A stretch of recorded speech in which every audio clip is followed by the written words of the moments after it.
नमस्कार भक्तों, आज हम जिस पावन कथा का श्रवण करने जा रहे हैं वो श्री गणेश जी के प्रिय बुधवार व्रत की कथा है।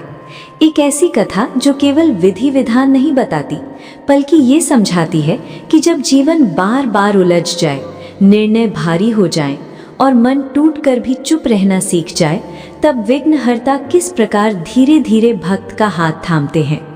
ये कथा उस आस्था की है जो संकट में जन्म लेती है, उस धैर्य की है जो आंसुओं के बीच भी बुझता नहीं, और उस दिव्य कृपा की है जो शोर नहीं करती पर जीवन की दिशा बदल देती है।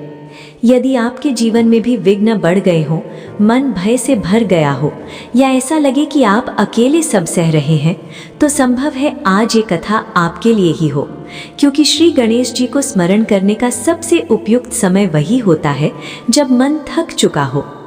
ये कथा केवल सुनने की वस्तु नहीं, बल्कि अनुभव करने की साधना है। कई बार भगवान मंदिर के द्वार से नहीं, बल्कि किसी कथा, किसी वाणी, किसी भाव के माध्यम से हमें बुलाते हैं, और जब बुलावा सच्चा होता है तो मन अपने आप शांत होने लगता है, जैसे भीतर कोई अदृश्य हाथ सिर पर आकर ठहर गया हो। यदि आज आपको बिना कारण ये कथा सुनने की इच्छा हुई है, तो इसे संयोग न समझें, इसे कृपा का संकेत माने।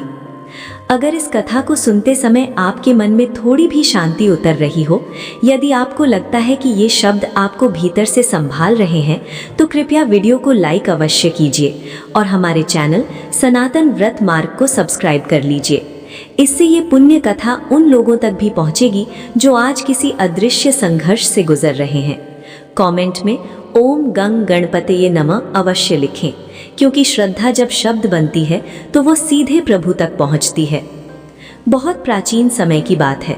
संसार में धर्म तो विद्यमान था, पूजा पाठ भी होते थे, पर मनुष्यों के भीतर धैर्य और विश्वास कम होने लगा था।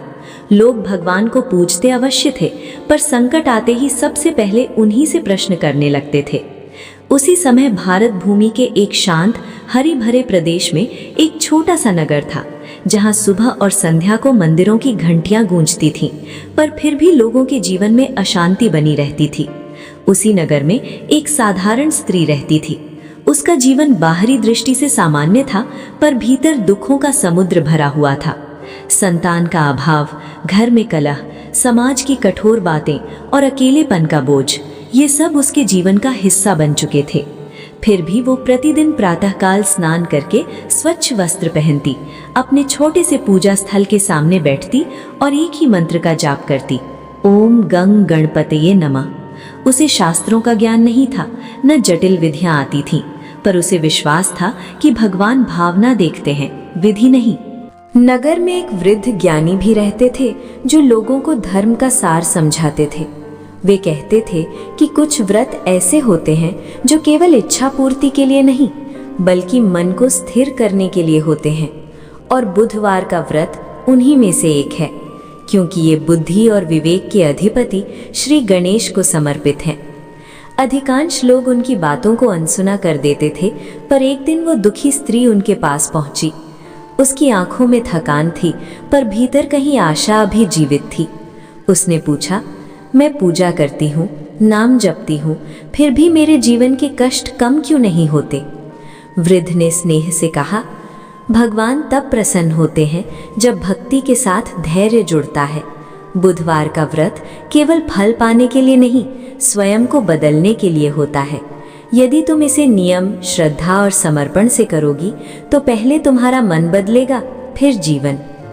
उस दिन से स्त्री ने हर बुधवार व्रत रखना प्रारंभ किया। वो सूर्योदय से पहले उठती, स्नान करती, हरे या स्वच्छ वस्त्र पहनती, भगवान को दूर्वा, मोदक और सिंदूर अर्पित करती और शांत भाव से बैठ जाती। पहले उसकी प्रार्थनाएं मांगों से भरी होती थीं, पर अब उनमें केवल एक भाव था, हे गणनायक, जो उचित हो वही करें। धीरे धीरे उसके भीतर परिवर्तन होने लगा। समस्याएं तुरंत समाप्त नहीं हुई, पर उनका भय कम होने लगा।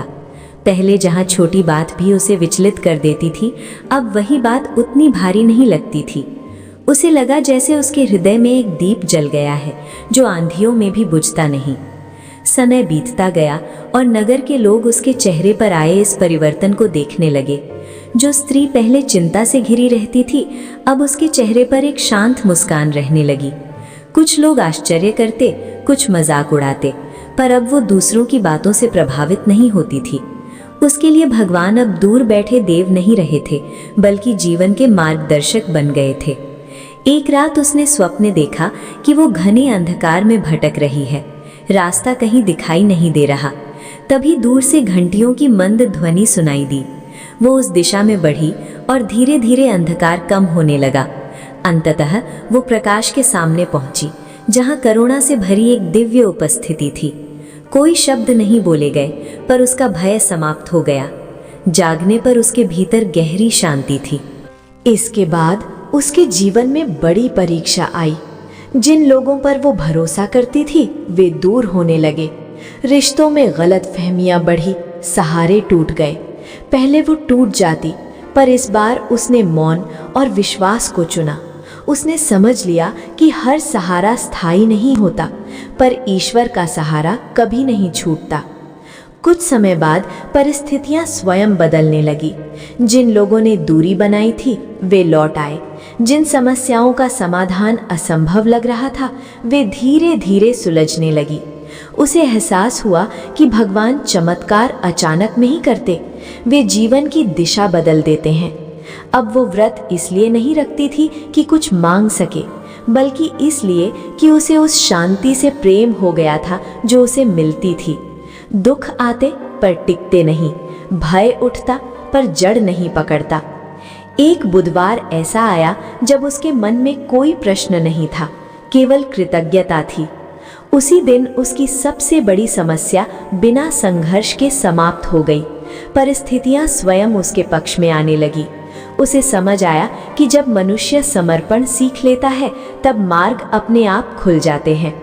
समय के साथ वो स्त्री नगर के लिए प्रेरणा बन गई। लोग उसे पूछते, तुम्हें इतना धैर्य कहाँ से मिला? वो मुस्कुरा कर कहती, विश्वास से। उसने कभी स्वयं को विशेष नहीं माना, क्योंकि वो जानती थी कि ये सब उसकी शक्ति नहीं, कृपा है। भक्तों, इस कथा की सबसे बड़ी शिक्षा यही है कि भगवान पहले हमारे मन को संभालते हैं, फिर जीवन को। जब मन स्थिर हो जाता है तो परिस्थितियां भी धीरे धीरे सरल होने लगती हैं। सच्ची भक्ति वही है जो दुख में भी विश्वास बनाए रखे। यदि इस कथा ने आपके हृदय को छुआ हो, यदि आपको लगा हो कि आप अकेले नहीं हैं, तो कृपया इस वीडियो को लाइक करें, सनातन व्रत मार्ग चैनल को सब्सक्राइब करें और इसे अपने प्रियजनों के साथ अवश्य शेयर करें। कमेंट में ओम गण गणपतये नमः लिखना न भूलें। आपकी श्रद्धा ही आपकी सबसे बड़ी शक्ति है।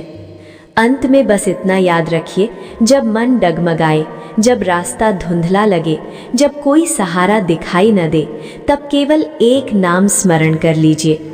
जहाँ सच्ची पुकार होती है, वहाँ उत्तर अवश्य पहुँचता है, भले ही धीरे। विश्वास बनाए रखिए, क्योंकि विघ्न चाहे कितने भी बड़े हों, गणपति का नाम उनसे बड़ा है।